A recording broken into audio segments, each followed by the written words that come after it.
మామ ఈ weekend 3 days సెలవులరా. గోవా ట్రిప్ పక్కారా. ప్లాన్ చెప్తాను సరిగ్గా విను, అదిరిపోద్ది అంతే. 11th second Saturday, 12th Sunday, 13th election అని చెప్పి 3 రోజులు లీవ్, గోవా ట్రిప్ దమ్ముంటే ఇచ్చి పెడతాం. సారీ అన్న. Sorry sir. దినేష్ అనియా, సంతోష్, నువ్వేంటి ఇక్కడ? చాలా రోజులైందా నేను చూసి. దానిలో కూర్చొని మాట్లాడుకుందాం. మా సీనియర్ మామ దినేష్ అనియా బెంగళూరులో మంచి జాబు, ఓ లెవెల్ సెట్ అయ్యాడులే, ఇచ్చి పడేసారా. వైజాగ్ ఇప్పుడు వచ్చా అనియా? మార్నింగ్ రా, ఎలక్షన్లు కదా, ఓటు వేసి వెళ్దామని. బెంగళూరు నుంచి ఓటేయడానికి వచ్చావా? ఎందుకన్నా టైం బొక్క? డబ్బులు బొక్క. ఓటేయడం టైం బొక్క, డబ్బులు బొక్క అంటారేంట్రా?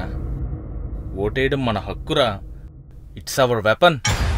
ఊరుకోనియా, నీ ఒక్క ఓటుతో ఎలక్షన్ రిజల్ట్ మారిపోతాయి మరి? మారుద్ది ఒక్క ఓటుతో.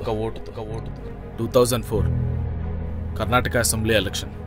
జనతాదళ్ పార్టీ ఒక్క ఓటు తేడాతో మాత్రమే ఓడిపోయింది. ఇక ట్విస్ట్ ఏంటో తెలుసా? ఆ అభ్యర్థి యొక్క డ్రైవరే ఓటేయడానికి వెళ్ళలేదంట.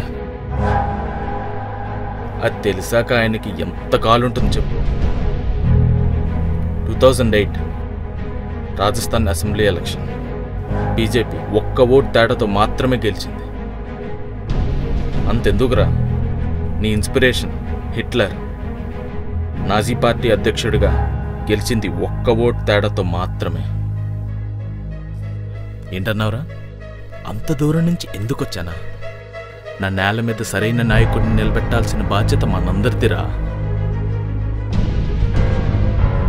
నువ్వు ఎవరికి ఓటేస్తావో అది నీ ఇష్టం, కానీ ఓటే వేయకపోతే భావితరాలకి కష్టం రా. Let's utilize our vote.